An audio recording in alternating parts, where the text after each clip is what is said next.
my video for this week, I decided to select mayor of Riverside for the office that I wanted to run to. So yeah, my name's Antonio Civerio, and let's just dive right into this. So first off, a lot of information on like becoming mayor of Riverside. At first, I wanted to start. I wanted to do president, like of the United States, but I found that I had a lot more responsibilities than I'd really like. So I ended up deciding on mayor.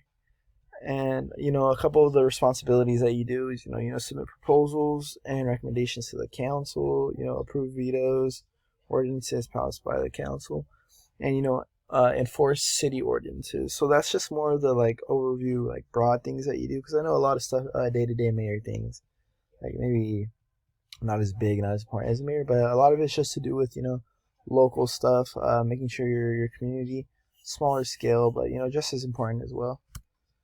And then how you get your name on the ballot in the first place, which compared to president, this is a lot easier. So basically, there's two main forms that you have to submit within a certain time frame to run for mayor of Riverside.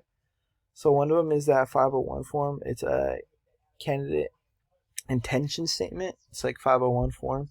So basically, before a certain period, like running period, you have to submit that. And yeah, it's just a screenshot right there of some stuff. It's not too crazy, not it's just simple stuff you could fit out. And then of course though, like if you end up raising over $2,000, you have to submit, or $2,000 towards your campaign. You have to submit a statement of organization, which is a form 410. So again, it's not nothing too crazy, but these are just things that you have to submit within a certain time frame to run for office. So yeah. And why I selected office as mayor? Well, first of all, president seemed kind of tough. Not gonna lie. And the guy that sits next to me in my first class was like, I would go for something smaller because president sounds like a sucky job. So I couldn't agree more. So I ended up deciding on mayor of Riverside. First of all, I'm a Riverside native, and building more off that, I know a lot of issues that are a problem with Riverside. So I'm an insider. A lot of issues I can fix as a resident of 19 plus years. And like one big thing that's gonna be a topic about mine is potholes. Like, what is this, LA? Like, come on, we have too many potholes. That's one issue that if I just bring that up, a lot of people are gonna vote for me if I fix that. And last but not least, Rusty Bailey was my teacher last year. If he can be mayor, I can be mayor. There's no doubt in my head. No offense, Mr. Bailey, but if you got that, so can I. And funny story about Mr. Bailey. When I was like 9, my boxing club got invited to City Hall, and I met him. And then like 9 years later, he was my government teacher. So pretty cool. So next slide, just talking about PACs and super PACs and support. So speaking on that 2,000 minimum, as I was talking about into the statement of organization, Form 10. That's where PACs and support would come in for me.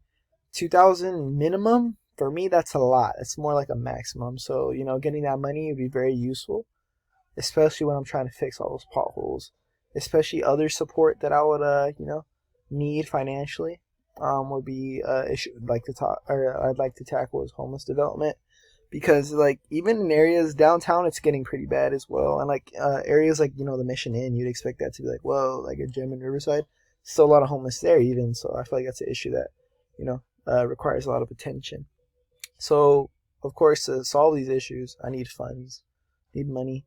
So that's where PACs would come in and support, get endorsement, get money, and raise for my campaign.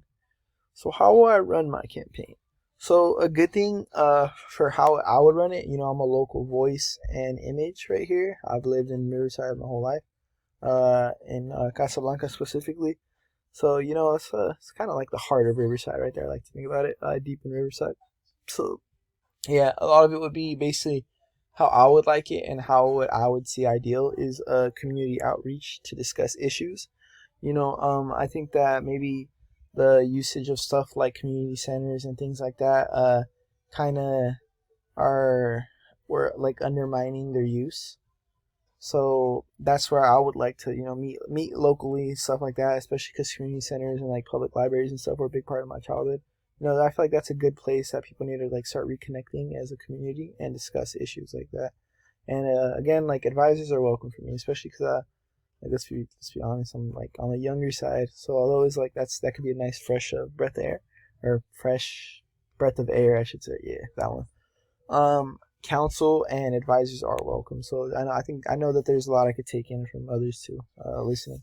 So I feel like that would be the best approach to run my campaign. And why voters should vote for me. So again, just bringing up living Riverside my whole life. I rep the IE. A lot of people just I don't know why they don't have a lot of pride in Riverside. I know some people that claim LA when they've lived here their whole life. So weird. But I just have a lot of personal investment into this community and interest because not to jinx it, I don't know what's gonna happen like along the line, but I love to live Riverside my whole life, so it's a pretty cool place. I've lived here all my life so far, so it hasn't done me any wrong. So yeah, I have a lot of personal investment, and I feel like any supporters, any voters would find a lot of pride in that, especially since I'm local. So I kind of like as an insider, you kind of know more. You kind of have a feel. It's more personal, and I feel like that could be a good thing in politics as long as it's like with good intent. So yeah, and then I'm a young voice, fresh for the fight. I know a lot about today's era, a little more modern. So that could be a good thing too. But again, I know the importance of doing right by others. So like how I was talking about earlier with like community outreach and stuff like that, and really hearing the voices of the people. I know that I need to keep those promises that I make, and all what I say, I know it needs to be done one way or another. Getting that done and keeping my word by the people. So I know little goes a long way. So as long as I do my best and try my best to keep my word true to what I promised to my voters, if I continue to do that, they'll vote for me. So yeah.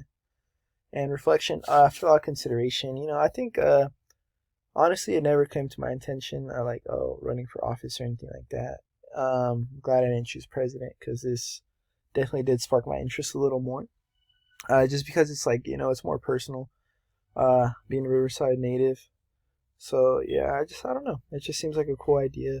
Being able to some issues that I can see in reality, like maybe might take a while and a lot of hard work. I just knowing that I have in reality a chance. A shot to fix issues that I see fit that need fixing. It's a pretty cool idea. So it's like a little calling just because it's a personal thing for me. It's my city. I'd like to see it improve.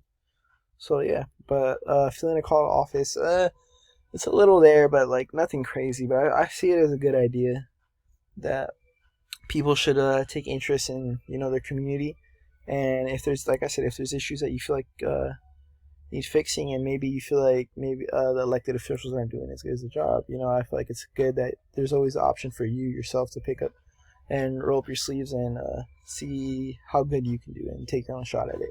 So yeah, anyone that's really about that and takes it serious, I find it comforting that they can always do their best and be in a position that they feel that they can improve on. So yeah.